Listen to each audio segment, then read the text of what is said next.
Muito bem, partimos para o versículo 19, logo na sequência o versículo 20, e nós já vamos estar encerrando. Esse versículo 19 é importantíssimo, eu peço que vocês agora prestem atenção um pouquinho nessa parte aqui, tá? Versículo 19 diz assim: escreve, pois, as coisas que viste. Então ele está se referindo ao que João viu. A visão de Cristo no capítulo 1. João viu tudo isso. Ele tem essa visão de Cristo, ele relatou no livro. Versículo 19, ele continua. E as que são, ou seja, as que são, se referem às igrejas. O período das igrejas, que é o capítulo 2 e capítulo 3, que a gente não estudou ainda. Nós vamos ver um pouquinho mais para frente. Então aí, escreve, pois, as coisas que vistes, seria o capítulo 1. As que são, que seria a época ali do apóstolo João, referindo-se aos capítulos 2 e 3 de Apocalipse. E as que hão de acontecer depois destas o quê? Depois das igrejas e depois daquilo que ele viu. E a última parte, as que hão de acontecer depois dessa, que seria do arrebatamento da igreja até a eternidade. E o versículo 20, que é o último versículo, quanto ao mistério das 7 estrelas que viste na minha mão direita e aos 7 candeeiros de ouro, as 7 estrelas são os anjos das 7 igrejas e os 7 candeeiros são as 7 igrejas que a gente já debateu um pouquinho antes ali. Bom? Amém. Só queria reforçar com relação à morte, né, do salvo e da promessa de Deus em nos ressuscitar. Eu gostaria de deixar uma palavra que está em Mateus 22, quando Jesus respondeu aos saduceus, né, que não tinham essa concepção da ressurreição. Então, Jesus, a partir do versículo 29, diz o seguinte: errais não conhecendo as Escrituras, nem o poder de Deus, porque na ressurreição nem casam, nem se dão em casamento, são, porém, como os anjos no céu. E quanto à ressurreição dos mortos, não tendes lido o que Deus vos declarou: eu sou o Deus de Abraão, o Deus de Isaque e o Deus de Jacó? Ele não é Deus de mortos, e sim de vivos. Ouvindo isto, as multidões se maravilhavam de sua doutrina. Então aí nós temos a própria confirmação do Senhor Jesus. A questão aí do arrebatamento, essa do João, de Paulo, assim, né? Eu acho a mais plausível no espírito, né? Porque na questão, assim, Paulo fala que foi levado ao terceiro céu, né? E o céu é lugar de coisa santificada. E se nós vamos analisar o nosso corpo físico, ele não é algo santo, né? Analisando assim, né? A gente vive num corpo carnal e terreno. Então, o mais provável, certo, é que foi em espírito esse arrebatamento, né? É o mais tanto dele como de João também. Eu vejo dessa forma, assim. Até porque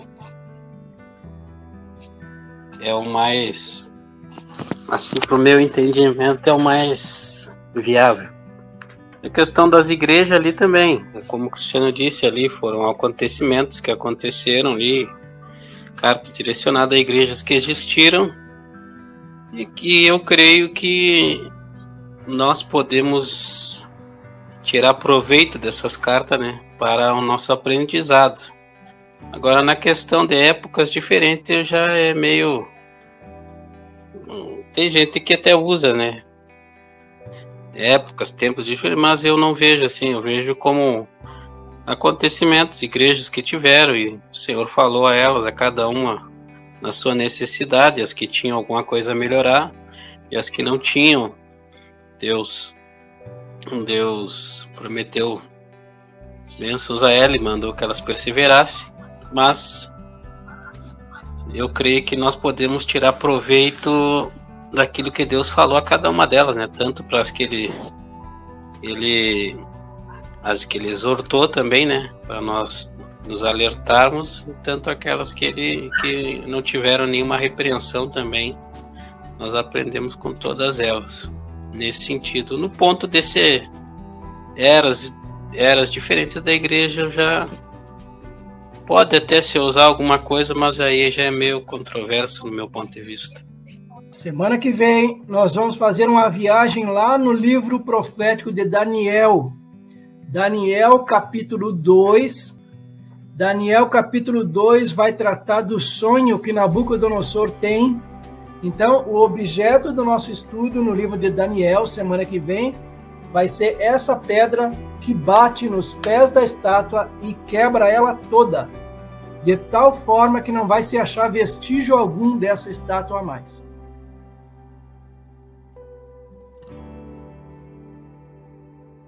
O rei Nabucodonosor, ele vai ter um sonho. Aí ele tem um sonho, ele vai chamar os magos ali do seu palácio, os encantadores, os feiticeiros, os caldeus, para que eles pudessem dizer para ele qual era o sonho e qual era a interpretação. O fato é que a gente leu ali em Daniel 2, lá no início, desde o início dele, esses magos, esses astrólogos aí, encantadores, eles não vão saber nem o sonho e nem tampouco a interpretação do sonho. Então, o que acontece? O rei, então, vai ordenar a morte, todos eles, porque eles não puderam identificar aquele sonho.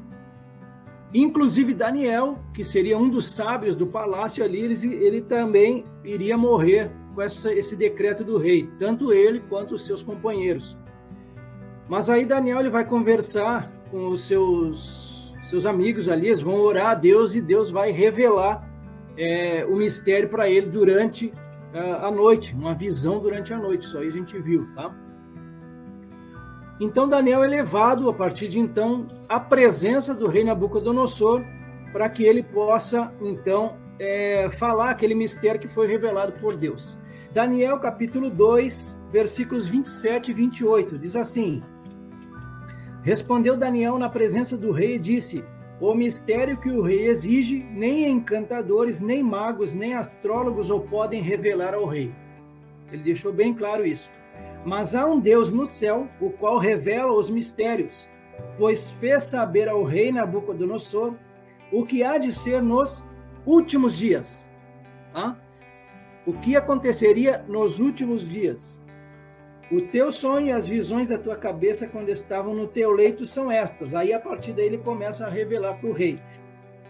31. Tu, ó rei, estavas vendo, e eis que uma grande estátua, esta que era imensa e de extraordinário esplendor, estava em pé diante de ti, e a sua aparência era terrível. A cabeça era de fino ouro, o peito e os braços de prata, o ventre e os quadris de bronze, as pernas de ferro, os pés em parte de ferro, em parte de barro. Quando estavas olhando, uma pedra foi cortada sem auxílio de mãos, feriu a estátua nos pés de ferro e de barro, e os esmiuçou. Então foi juntamente esmiuçado o ferro, o barro, o bronze, a prata e o ouro, os quais se fizeram como a palha das eiras no estio. E o vento os levou, e deles não se viram mais vestígios. Mas a pedra que feriu a estátua se tornou em grande montanha, que encheu toda a terra. Este é o sonho e também a sua interpretação, diremos ao rei.